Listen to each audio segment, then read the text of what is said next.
Et le coup d'envoi est donné par Cesson Rennes pour la suite de cette 20e journée de la Ligue Imoli Star League. Avec Cesson Rennes, avant-dernier du championnat, qui affronte le 3e Montpellier. Cesson Rennes qui veut se relancer, éviter d'être trop sous pression face à notamment Ivry, face à Istres. Montpellier veut rester au contact des deux leaders que sont Paris, le leader, et le deuxième, son dauphin, Nantes. Allez, première attaque. C'est Mathieu Salou, hein. C'est Mathieu Salou qui débute sur le poste d'arrière droit. Il y aura donc certainement un changement attaque-défense, on verra tout ça. Et première tentative de Ludwig Apollinaire. Dans la phase précédente, il permet à Montpellier de pouvoir respirer quelques jours. Ah, la bonne passe et le premier but de cette partie, il va être pour le pivot montpelliérain Apollinaire. Deux ballons laissés en route par les Montpelliérains. Et derrière, on sent que Montpellier veut accélérer le jeu, hein.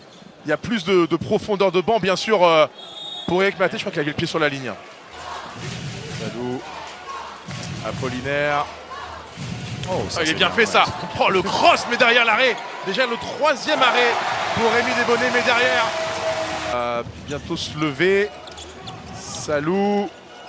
Molinet. Magnifique but de Robin Molinet. Oh, l'arrêt de Rémi Desbonnets. Le double arrêt. Eh ben, on va les compter, ces deux-là, Rémi Desbonnets. C'est très bien, c'est très très bien. Si certains trouvent ça anodin. Oh, l'arrêt de Sunic, cette fois-ci qui répond. On en revient à vos pertes de balles. Exactement. Du côté de Montpellier, ceux-là. Oh, là par contre, celui-là, il a traversé le filet.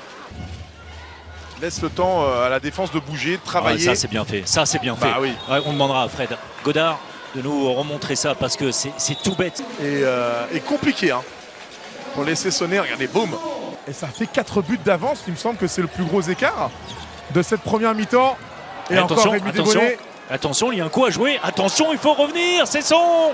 Ça fait mal. Oh, que ça fait mal pour Cesson Rennes, qui finalement n'est pas mené de 4, mais de 5 buts à la pause, 16-11.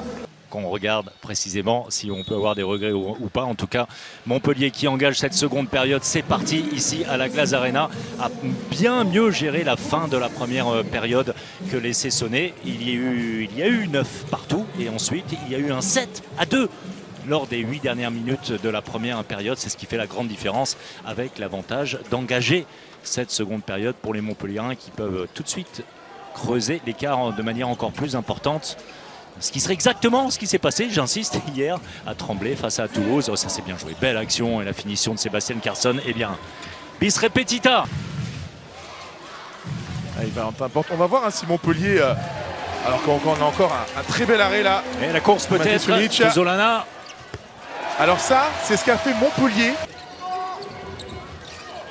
Porte justement avec son bras gauche. C'est bien de revoir Valentin comme ça, le match de Toulouse, mais je ne pourrais pas être à cette célébration. Brian Monté qui trouve la solution avec la défense cessonnaise. Ah, on aurait aimé, hein. On aurait aimé. Oh, c'est bien l'arrêt, Nosevich, double arrêt, le deuxième ne sera pas comptabilisé, il y avait zone. Junior Zolana n'est pas réussi à embarquer le ballon avec lui. Allez, c'est un ballon pour revenir à 4 buts. Hein. Et comme voilà, ça. Bravo, très beau tir. C'est son Rennes est en train de le faire, son run justement. Alors, mais soyons clairs, hein, c'est l'enseignement. Vous allez me dire, c'est la palissade. Attention, contre-attaque de Jaime Fernandez suite à un nouveau ballon récupéré. Cette fois, ça passe. C'est plus 6. Et ça, c'est extrêmement rare dans une saison à Montpellier. J'allais dire, ça va leur faire du bien. Ouais.